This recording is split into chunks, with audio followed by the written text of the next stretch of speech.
There we go. By the way, this is a piece of Lisa's artwork. Correct me if I think this is correct, but I think that's Donna. Lisa made the boat, and Donna and Monica, and then that's Lisa's figure, the third one, and then I think that's Amy's, right? Well, that Amy's, it's Amy's the doll. They're all dolls. They're all. Well, the middle, the one that They're all creatures. with the skirt. I think that's Amy, isn't it? I think that's Monica. Yeah. Yeah. Yes. Lisa. Yes. Oh. Amy. Oh. Okay. And the one on the left hand end, is that Donna? Donna. Yeah. Okay. And you know, for Lisa in her artwork, the boat, which she would often she would refer to as vessels, and the vessels in her artwork were always they're carrying messages from one world to the next to another world. So in Lisa's world, there were lots of worlds, and the messengers and the boats themselves were bringing messages across the world. All right, so I'm going to start with my mum. That's me mum and her brother and her mom. That would be about 1925 on their farm in Nebraska, where my mother grew up. And that was their means of transportation. That was modern transportation in 1925. What year was that? 1925. So, what do you call 100 that years. contraption that they're sitting on with the wheels on the sides of it? Buggy? It's a buggy? I don't know. I That's don't what I know, would that's call what I'm it. asking. You asked me what I would call it, a buggy. Okay. And the classic story, this happened throughout Canada and the US. During the Depression in the 30s, they lost their farm. The story I remember about that is my mother telling me that it was the only time in her life she ever saw her father cry. It's kind of a heart-wrenching moment. Anyway, they left Nebraska, they went to California where my mother met my father. This is my father in the middle here, World War II pilot. This is his bomber crew, that's his bomber that he flew. Did 16 missions over Germany. And he was in his 20s. I think he's like 21 in that picture. Unbelievable. Yeah.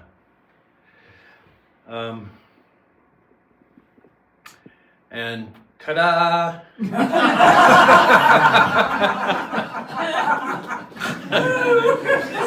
No explanation needed.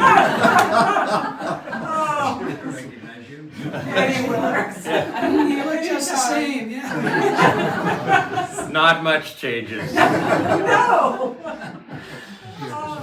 1947, that picture would have been 1948. And that is my sister Kay, and Doug, so most of you know Doug, and me and my mom in 1951. And this is around that same time. This is my sister Kay and I. This is a little later. We lived in Wyoming at that point. And my father was a geologist and he working in the oil industry. And early in our life, at that point in our life, my father was an oil field worker guy, you know, lunchbox and greasy hands. And, so his specialty as a geologist was figuring out where to drill when they discovered new oil fields. So we were always moving around, so we lived in Wyoming here, and then in Oklahoma, Colorado, and eventually in Texas in the Permian Basin when they discovered the oil there. And here's something interesting from my childhood is my father explained peak oil and global heating to me in the mid-1960s when I was 16 years old.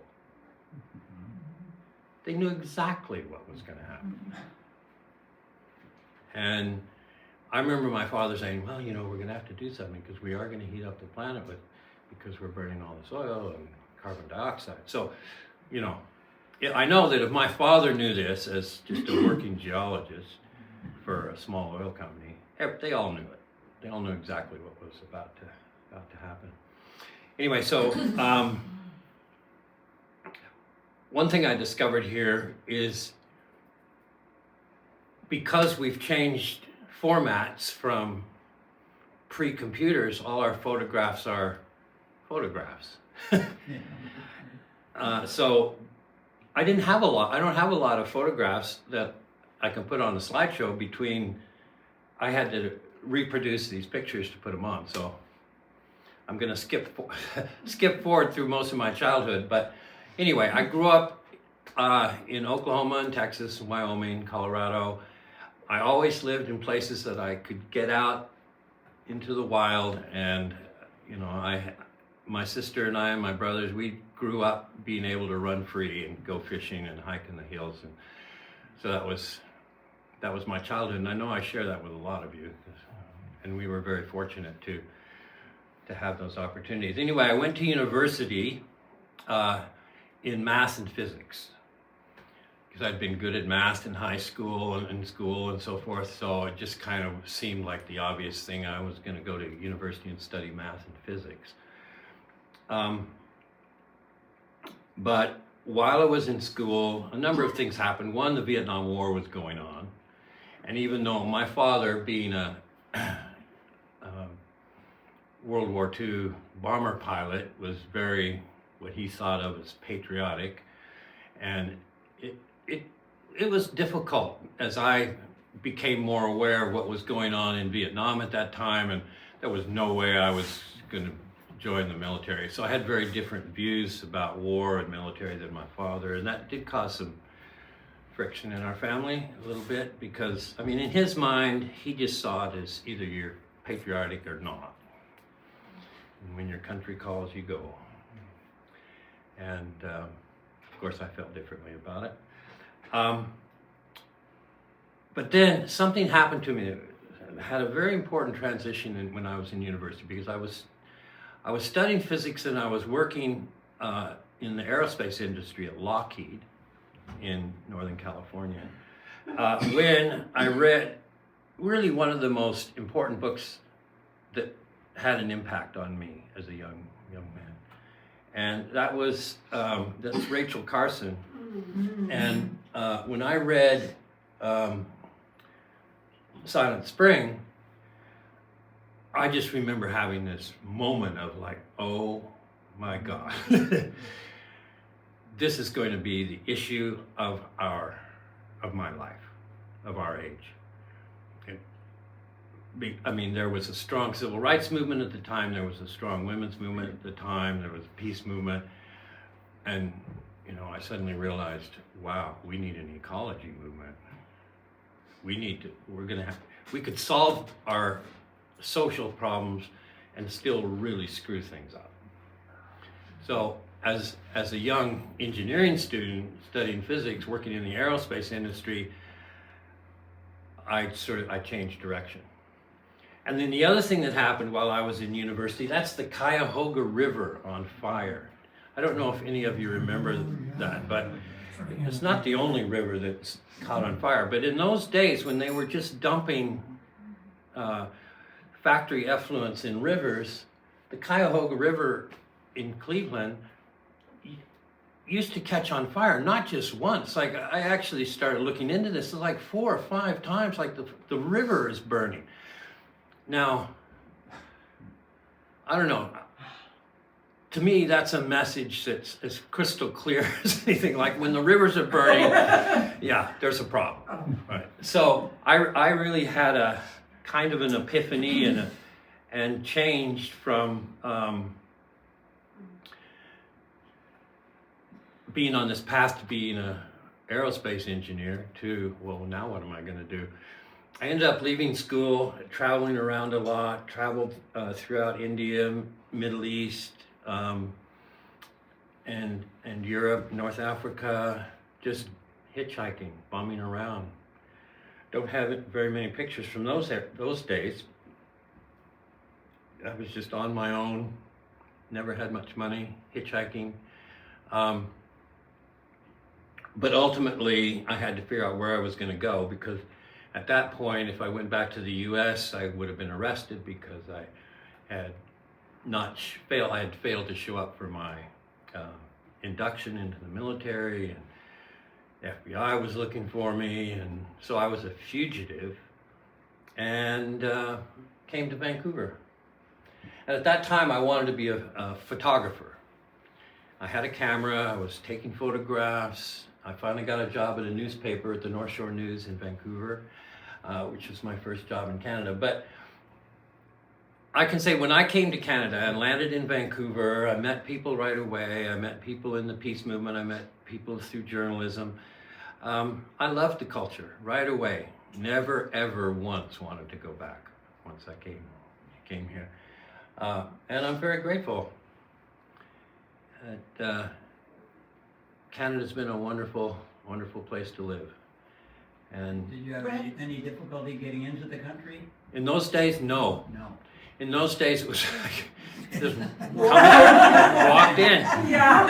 And the only difficulty I had was, legally, if you wanted to live here, you had to get what at those days they called the landed immigrant status. But to get that, you had to make an appointment at the border, and then when you get to the border, you meet with the immigration officer, and they ask you a bunch of questions, and depending on, you get points for different things. You get points if you speak French, you get points if you've gone to university, you get points if you, whatever. They decide, does Canada want you? And I had no problem. But the thing is, I was already in Vancouver. How'd you do that? And that's not legal. Like, you can't apply from Vancouver. So I had to send all the paperwork to my friends in San Francisco, who then sent it into Canada. And then the stuff went back to San Francisco, and then back to me in Vancouver. And I would sign things back to San Francisco, back. So I set up this appointment for coming in the border. And I was married at the time. My wife, Glenn, who is still around, still alive, and lives in Holland and Portugal. Is a real sweetheart. And our marriage didn't last, but we were lifelong friends. But anyway, at that time, we were married. We had a VW van. We drove down to Peace Arch Park, and there's that little loop in Peace Arch Park. So we drove down to the loop, looped around and came in, we're here. And anyway, we had our interview, we got in, and I had the landed immigrant status. Yes, dear. What year was that, Rex? 72. Yeah, so anyway, I wanted to be a photographer, so I went around Vancouver taking photographs. This is a photograph taken in Steveston. You know, there's a Japanese fishing community in Steveston, and it's an amazing story. Because during World War II, just like in the US, in Canada, Japanese people were rounded up and held in, basically, it's called internment camps, basically concentration camps, but they were rounded up and they lost their businesses, they lost their homes, they lost their fish boats. There's a picture, I've seen a picture of like all these fish boats tied up that were confiscated from Japanese fisher families and sold. And then when they got out, after the war, when they got out of those internment camps, they were all shipped back to Japan, and they turned around and came back to Steveston where they lived, and they built new boats and continued their lives. It's really an amazing story, the Japanese community in Steveston. So they didn't have any difficulty come in again either. No. Go figure. This is a picture from Strathcona School in Vancouver. So I was just having fun being in Vancouver, being a journalist, taking photographs. Then I got involved with a peace group that wanted to do ecology actions. And one of the first things that we did was we took a boat up the Fraser River. And at that time, you know, the effluent pipes, like we were like on the Cuyahoga River, they were just coming out into the middle of the river and just dumping waste right straight into the river. It's phenomenal. I mean, you would think how could that happen? But anyway, it was common at that time. So we made these big corks, and we went up the river. We took the media with us. We had photographers from the newspaper and camera people from the television. This is, of course, before the internet. And we corked these pipes and we had these pictures. And we got a lot of attention for this, and we had pictures in the newspaper and stuff on the corking these pipes. And then the company accused us of endangering their workers. And this in the newspaper, you know, statement from the company was, by doing that we endangered their workers. Well, our response was, yeah, good point. Yeah, and we should all be aware of this. And so is the alternative to just dump it in the river? You know, anyway. To us at the time it seemed obvious. Now to us it seems obvious, but it's amazing that it was not obvious to our culture at that time in the 70s. Anyway, so that group is what became Greenpeace. We got this boat. This is a fish boat owned by John Cormack. He was a very active, well-known West Coast fisherman. And those are sea lions in the foreground. This is up off of Triangle Island, which is up off the northern tip of Vancouver Island. If you keep going, you get to Triangle Island. And Triangle Island is kind of famous in the fishing community because it has 3 bays on 3 different sides. It's literally a triangle, but it's got bays on each side. So in a storm out there, and heck, it's straighten up in there. If a storm's coming on, you can go to Triangle Island and there's always one side that's safe. Yeah, so I was the photographer on these trips, and this is a photograph I took of us blockading the Weyler. That's a whaling ship with a harpoon. That's a dead whale underneath a harpoon boat. And part of what we were trying to do at that time was people's image of whaling at that time.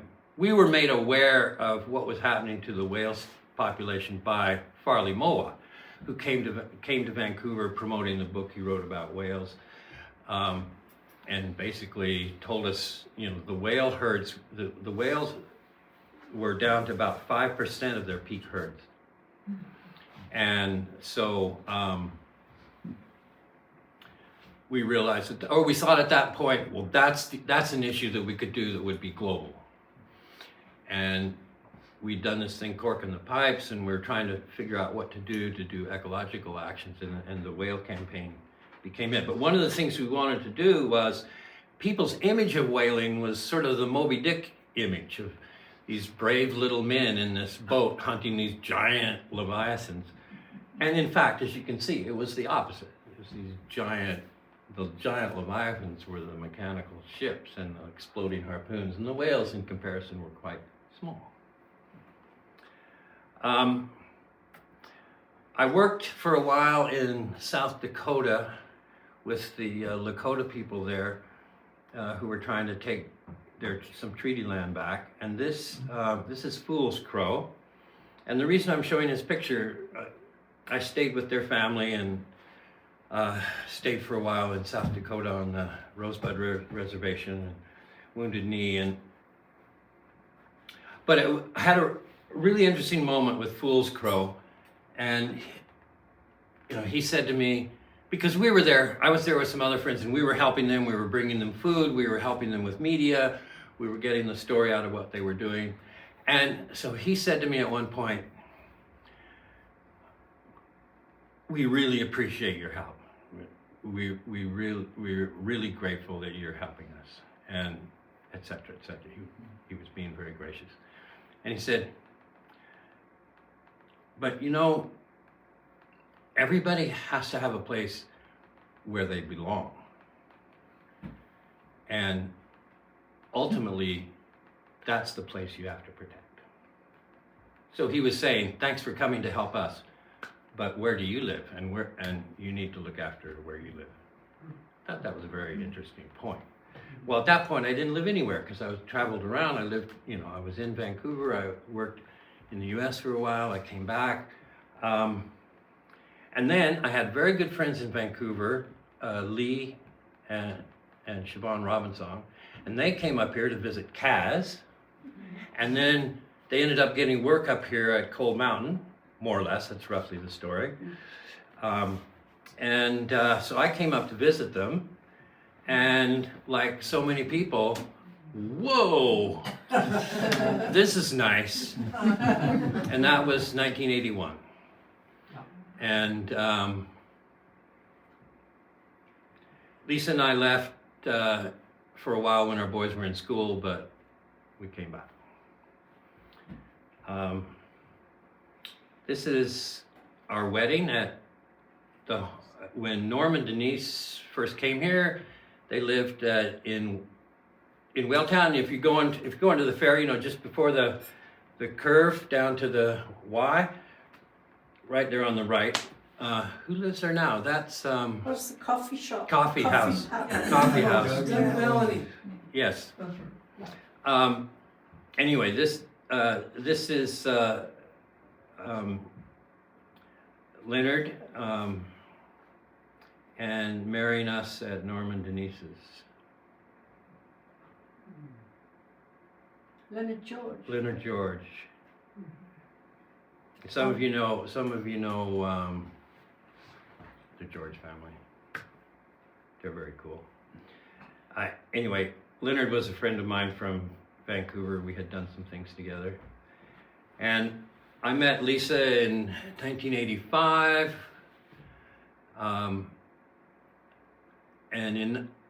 But really we didn't have much connection. But then I went to Grant was putting on a play. Wait Until Midnight, is that what this was called? I'll be back before midnight. Back before midnight. And so I went with David Shipway and thinking, well, I'll help do, David was going to do this, build the stage set. I'll help out. And David asked me, why don't you come and you can help. So I went there not to be in the play, but to help out with the stage set. And then Lisa happened to be there, and she was there also to do set design. She would have painted the scenery and all of that. Anyway, Grant, in his wisdom or foolishness, he picked out Lisa to be the lead, female lead, which was this young girl who was married to a husband who was a bit of a jerk. And guess who got to play the jerk? Me. And that's how Lisa and I met. It was glorious. And so through the course of this play, we fell in love and got married. And that is that. And this is Lisa and her mom in Refuge Cove, and Lisa and Norm recently. I love that picture of Lisa. She was clearly had a happy childhood. And this is Lisa and Jonah.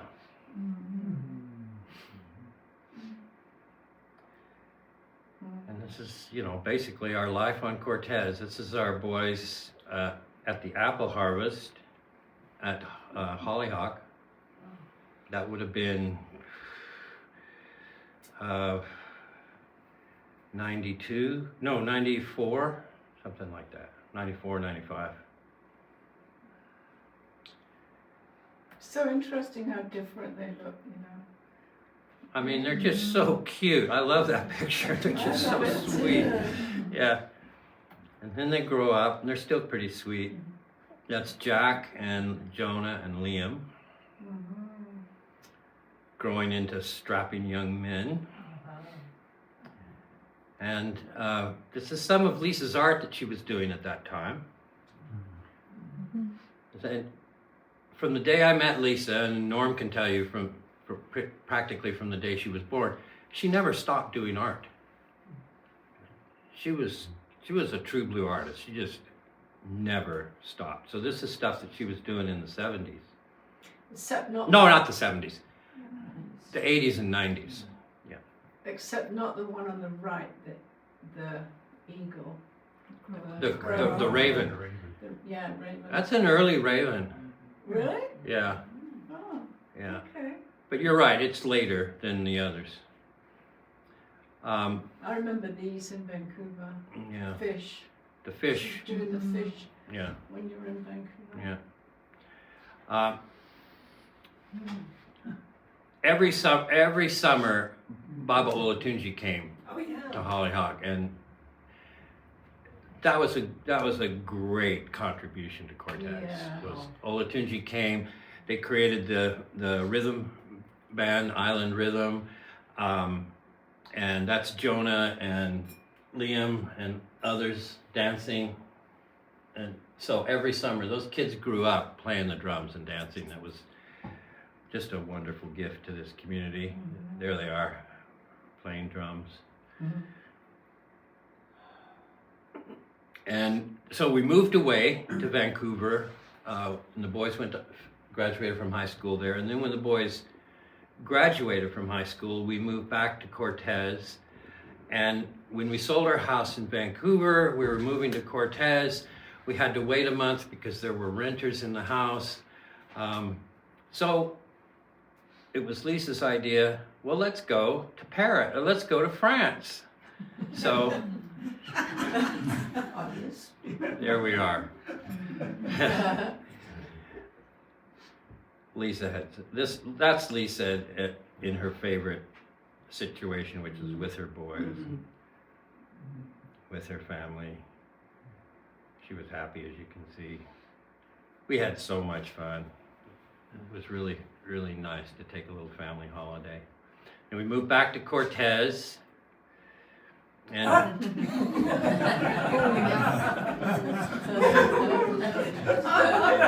war canoe.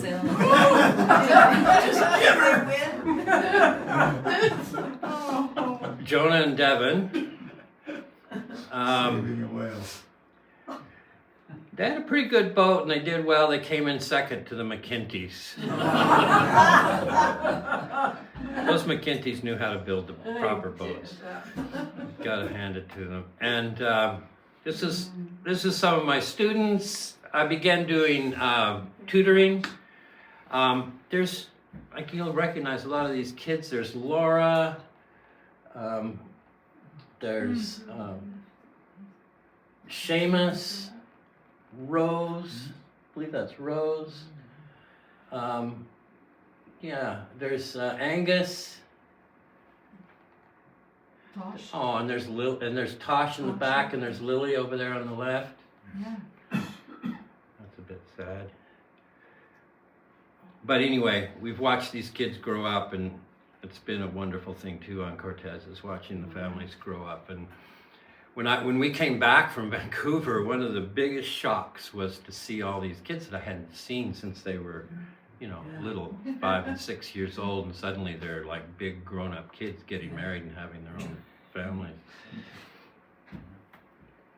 And so we used to put on this is also at Hollyhock, we used to put on the coffee houses there. This would be the Celtic Coffee House that we put on every March. Fun. They were fun. We had some good parties.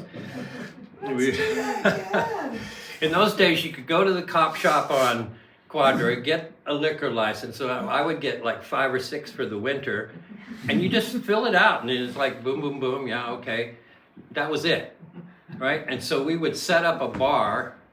We'd do the coffee houses, have a bar in the kitchen at Hollyhock. We had some great parties. That was really fun. Yeah. And then that sort of morphed into Love Fest, more fun, and just a great community vibe and community project.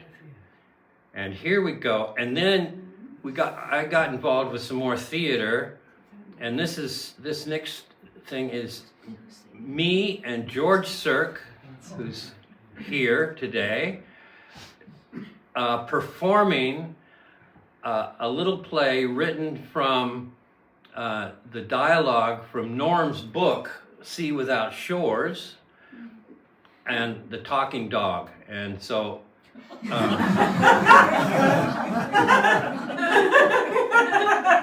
I'm the old timer, and George is the talking dog. That was good. And this is more theater. This is what I did this with some of my students at the time. And that's Angus and Josh and Laura and me. And we're doing a modern version that we wrote, a retelling of the Abraham and Sarah and Isaac story. And those of you, if you know the story, God allegedly comes to Abraham and says, you have to sacrifice your son to show that you're true loyal to me. And so we flipped everything around. So that's Josh playing Sarah with the purple hair. And Laura is God. She killed that role. She was really good. We can see. She was really good. And they were all good. It was great. We had so much fun doing that. But we modernized it. Like you could imagine father coming home and announcing to the mother of the family that, we have to sacrifice our son.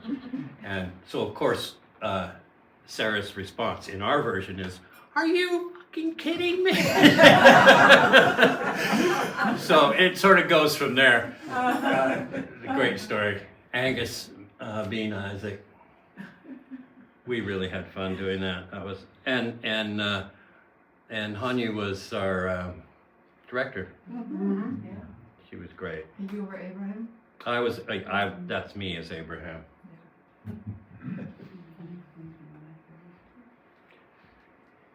And Lisa, that's while she was sick, and so she'd already lost her hair a little bit. But, that was Lisa right to the end, smiling, sweet. Now, I know this is a bit sad, this is the funeral, but I show this picture because when I was putting a notice in Tideline about the funeral, my youngest son Liam says, Dad, tell people to wear color. And at that point, I was pretty much in a haze myself, and I just said, yeah, fine, okay. So I said, wear color in the Tideline ad, and people did, and they showed up, and it was so beautiful. It was almost, I sort of thought of it as Lisa's last painting. It was like the whole symmetry was painted with people in their gold and red and blue and colors. It was really beautiful. It was a beautiful thing. And then Dana led the choir in some song. Sad day, of course. We were all heartbroken, but still heartbroken. One thing I realized from that is, there's certain things that happen in life and they're sad, and you don't get over it. It's not something you get over. It's just sad forever. And so you hold that.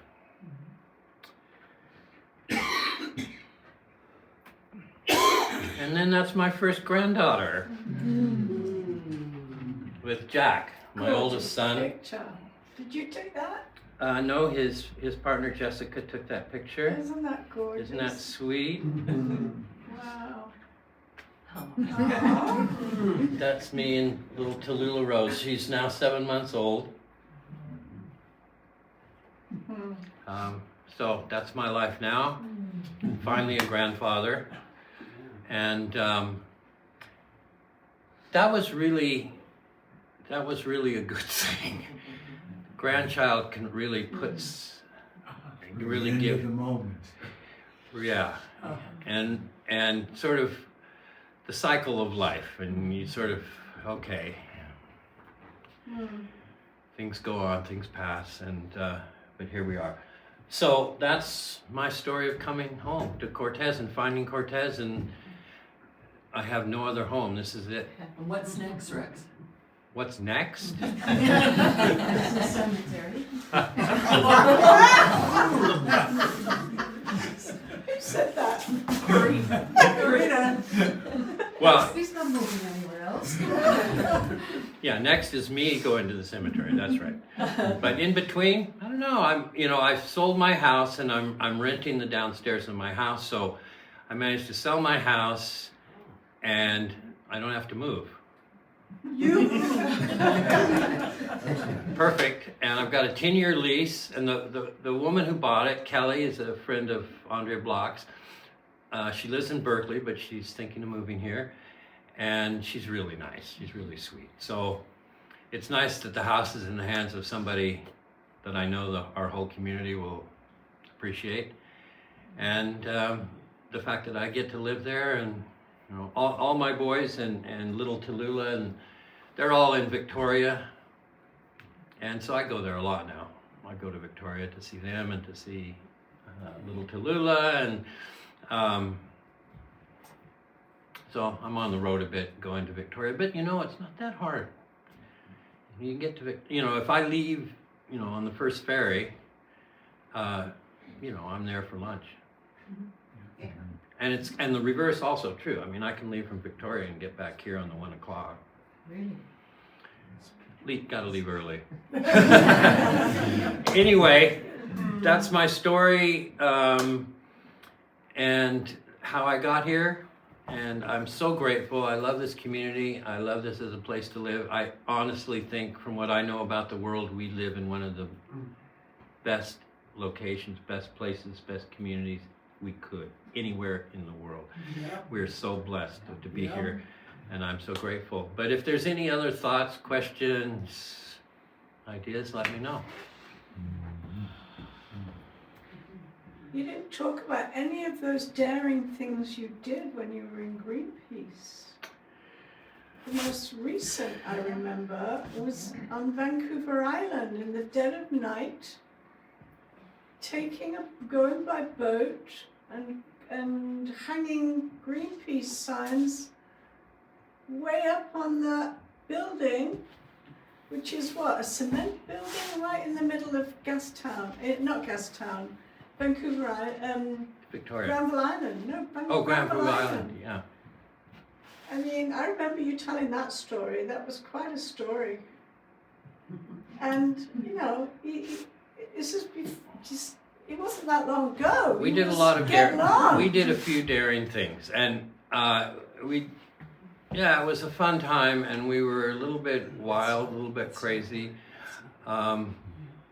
but we felt very strongly that, when Greenpeace started in the early 70s, there was not really an activist environmental or ecology group, and there was the Sierra Club and those kinds of groups, which were good, doing good work, but we needed a real ecology movement. So that's why we did those things, and we managed to blockade the whalers. You saw that picture. We managed to they used to, in Newfoundland and in Labrador, they used to go out on the ice floes and they used to club to death 3-week-old baby harp seals because they had white fur, and make fur coats out of them. And so we took that on, and we actually stopped that seal hunt. When we took on the Russian whalers, we were kind of heroes in Canada, but when we took on the Newfoundland sealers, we weren't heroes anymore in Canada. No, the Canadian government did not like us for that. And some people in Newfoundland didn't like it, that we were interfering, and we were. And this is one thing that I realized, like, doing those kind of environmental work. I mean, even with the whalers, like, we met some of the whalers on the whaling boats. They were just young guys, young Russian guys with a job. They weren't the evil, But, and if we stopped the whaling, they were going to lose their job. And it was the same in Newfoundland. I mean, we did disrupt the economy, and that had impact on people. So, yeah, there was that always, that tension. in those actions. Rick, Yes, sir. just as a note, around 1972, I looked up the University of British Columbia offering of courses, and they had 2 in the whole university on ecology, and neither of them were for credit. That was what it, just like Right. your And course. as far as I know, those may have been 2 of the earliest ecology courses offered in any university anywhere in the world. And at that time, you know, you look up any university, what their course structure was, there were no ecology courses at Dartmouth or Yale or Harvard or University of California or University of Toronto or anywhere. And I think that ecology course that they offered at UBC was one of the earliest universities with an ecology course. And just because we're at the museum, I want to say that you made a reference to 2 events, the coffee houses at Hollyhock, I almost said poppycock, and the play where you and Lisa were in. Well, back then I ran Cortes Cinema, and I collected footage of both those events, actually quite a few of the Hollyhock coffee houses, and I've been negotiating with the museum.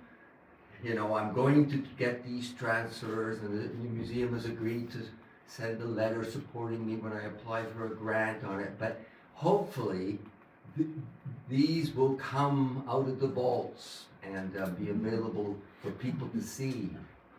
Yeah, George was documenting a lot of stuff going on. In fact, you documented that play that I was in with Rosie. We did The Mosquito Man. Where have you been for 3 weeks?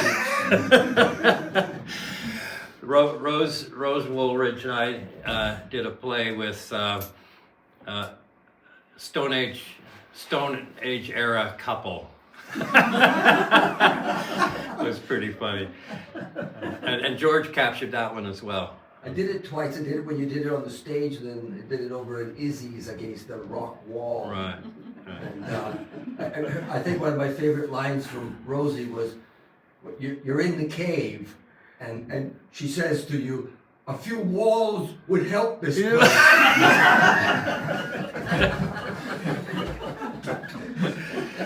Yeah, there were some fun bits. Yeah, so at the beginning of the play, Roses are working, churning flour or something, and I'm tiptoeing in, and she turns and goes, "Where have you been for 3 weeks?" and I said, hunting. Anyway, we had fun. And there was that moment, and there was this whole bit about. But me and Jaguar Man, we've been inventing. Yeah, we've been inventing. And then she says, "Inventing what?" And then you Wheel, go round and round. Make work easier. She says, "Well, what's the good of that?" Yeah. And you said, "Well, it's going to give us more leisure time." Yeah. And she says, "We already have leisure time." Yeah. That's most of what we have. Yeah, that was a good one. We used to have lots of fun in Cortes Theater. Yeah, those were great. Something I want to mention, Rex, that you didn't touch on at all is the battle that we fought and won with the pulp and paper industry in this province. Because you wrote, I'll just fill the group in here, but like we had a problem back in the day when the government imposed a total closure of all of the ocean up to the bottom of Hernando Island. And I had the farm at Twin Islands then, so I was going to be the first casualty next. And so I was really alarmed about that, and we decided to get together, and we created a group called the Cortes Island Seafood Association in order to do battle with the pulp and paper industry in this province. And before too long, Rex and I were going to Vancouver, we were going to these meetings with the heads of M&B and all this stuff and blah, blah, blah, and all the, and then Rex wrote a paper, and we had an NDP government in those days. And we had the ear of the government because John Kishore, who has a place here on Cortes, was the Minister of the Environment. And we had... He came here. Yeah. He came up to meet with us. We Yep. sat on the back deck of Hollyhock Lodge With John Duncan. with John Duncan, Yeah. had coffee, Yep. and talked about what to do. And Yeah. at a certain point, he says, well, so I mean, while we were saying the current regulations are just unacceptable. And Yeah. so he says, well, so what should the regulations be? Yep. We're sitting there thinking, and we've been doing some research. So the best regulations in the world at that time were in Sweden, and we knew what they were. So we just said, well, here's what they should be. And we just wrote it down on a scrap of paper, basically the Swedish regulations for pulp mills, and handed it to him and said, well, that's what they should be. Yep. And he says, okay. And like 2 weeks later, they passed the legislation. Word for word. You also wrote a great paper, which we gave the government, and it was handed around, and it was considered really kind of like the benchmark, and this was the little community that could. Yeah. And we not only went to battle with the pulp and paper industry, but we won. We won. And one of the things that I always felt about that whole campaign, why it worked, was because it wasn't just a bunch of environmentalists, it wasn't just a bunch of troublemakers making trouble. We were representing the shellfish industry and shellfish people who worked for a living. So when the pulp mills said, well, if we have to change, if the regulations change so that we have to clean up our effluent, that's going to cost us money. That means it's going to cost jobs in our industry. And we were able to say, well, we have jobs, and our jobs are as important as your jobs. And the fact that we were able to say that honestly, truthfully, I think was the difference. But anyway, the NDP passed those regulations that we gave them on a scrap of paper, and word for word they passed That was it. the first piece of legislation that they put through, in their term. Yeah. And basically saying that the pulp mills were responsible for keeping the water clean and clear so that we could have a shellfish industry. Norm was very involved in the shellfish industry in those days too. And a lot of people on Cortes were. It was a big deal on Cortes. What year was that? 90s? Mm-hmm. Mid-90s? Well, my favorite moment on that deck was when I told them that that it was time for BC Ferries to clean up their act and put holding tanks in all the ferries so that shit wasn't going into the ocean anymore. I remember that. That was done too, by the way. Yeah. Okay. Been a long and winding road. Anything else? Any other Bruce. questions? Bruce. Rex, when you spoke to the students on Friday, you mentioned the benefits of maintaining a good sense of humor when you're challenging others to clean up their act or whatever it is. When you did that blockade in Wandafuka Strait of that big tank test run of that tank. Oh, yeah. Tell the folks about that. Oh, yeah. It's so humorous. Okay, so we were sitting around, shortly after the whale campaign, we're sitting around in Vancouver in our little Greenpeace office on 4th Avenue. And in those days, you used to read, to get news, you had to read. Sounds like a horror show to young kids today. But, so we used to read the newspaper every day to just find out what was going on, as most people did. And we're sitting around one day in our office, we're reading the newspaper, and we're reading the ships in port, because oftentimes if there was a Japanese or Russian ship in port, we would go do a little demonstration about stop whaling, or a Norwegian ship with regard to the seal hunt. So anyway, we're reading through the ships in port, and we see that there's an oil consortium is going to bring a super tanker into up through Wandafuka Strait into Burrard Inlet, and turn around and go back out. and they announced that the super tanker doesn't have any actual oil in it. It's just filled with water, and this is just a test to show how easy it is to maneuver one of these giant tankers inside Burrard Inlet.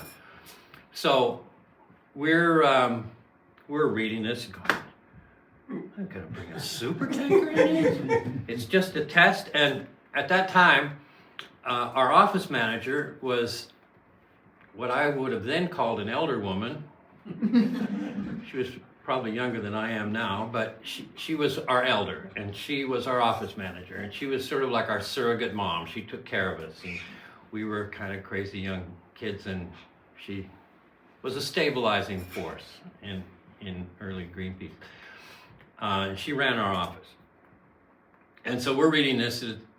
This is just a test. The super tanker thing is just a test. And she says, she overhears us talking, and she says, well, you guys should do a test blockade. And we immediately realized, that's funny. And so that's what we did, and we started calling up the newspapers, and we said, we're gonna, and this was only 3 days away, they were bringing this tanker in. So we start calling up the newspapers saying, it's just a test, but we're gonna do a test blockade. And of course the newspapers, they all thought it was funny. And it was hilarious. And so we managed to get a little flotilla of boats. We had about half a dozen boats, maybe more. And we went out to meet the super tanker coming up Juan de Fuca Strait. So here we are, and some friends of ours from Seattle and Northern Washington came out as well, with boats. So we've got this little flotilla of boats. We're out there in front with our little Zodiacs. Here comes this giant super tanker up Juan de Fuca Strait. And I don't know if you've ever been really close to a super tanker, but they are huge bloody boats. Like, oh my God, and this thing is coming, whoa. But we're on the radio from our one of our boats to the bridge on the super tanker saying, look, we're out here, we're in the way, and we're not moving, so you should stop.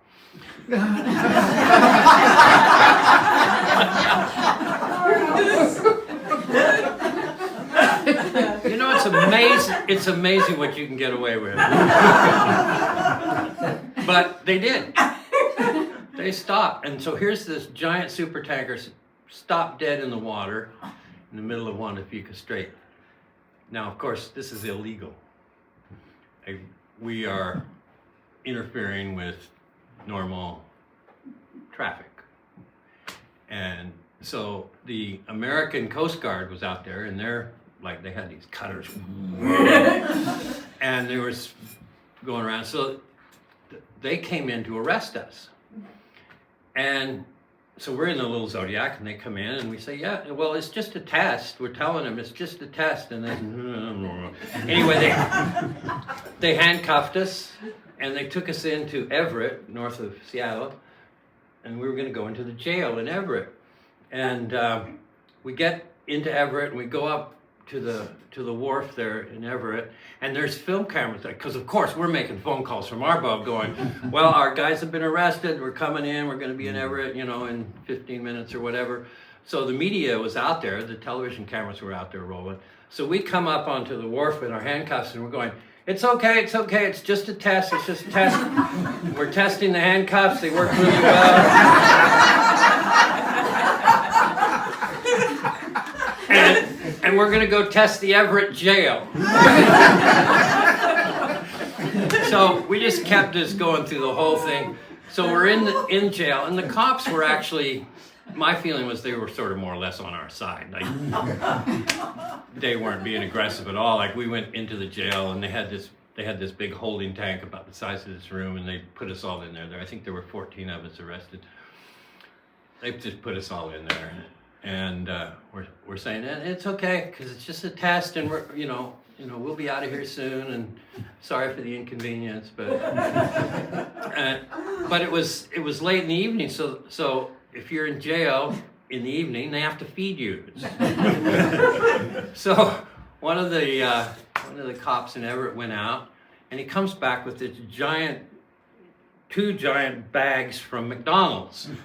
So he's gone out and got McDonald's hamburgers and fries for everybody. So anyway, he comes into the little holding tank where they didn't even lock the door. They just told us to go in there. The door was left open, you know.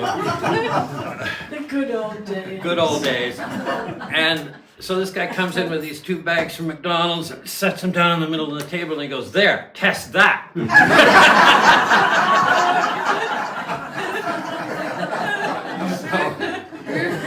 So they got the joke, and yeah. So I was telling the story the other day at the school, because one thing I was explaining to the students was, you know, a sense of humor goes a long way, Yeah. and especially if you're trying to influence people.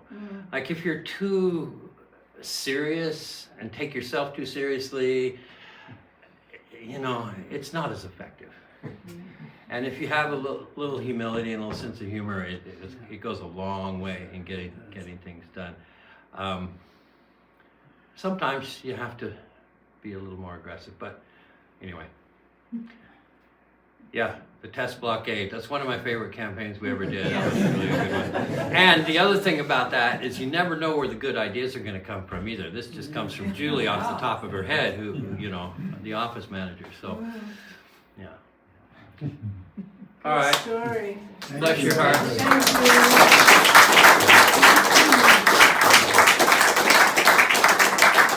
Yeah, and this has been a great series. I've enjoyed the talks I've been able to come to, and I know there's been some I was away I missed, but this has been a great series. So keep coming, spread the word, and if anybody wants to come and tell how did you get to Cortes and your story, it's been really enjoyable. Exactly. Yeah. Thank you so much, Rex. My pleasure.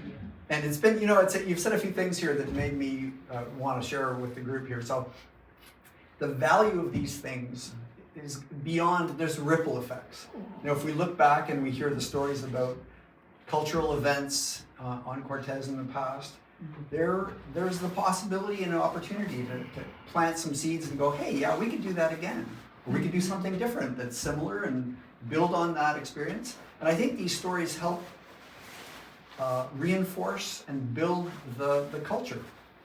And the fact that we're capturing them and making them available for people to be able to revisit in the future also, I think, is going to be invaluable for helping that. So you know, by all means, visit the site and tell your friends about it, and by all means, come tell your story. It's not that intimidating, and there's actually a script I've got of a whole bunch of questions that are like prompts.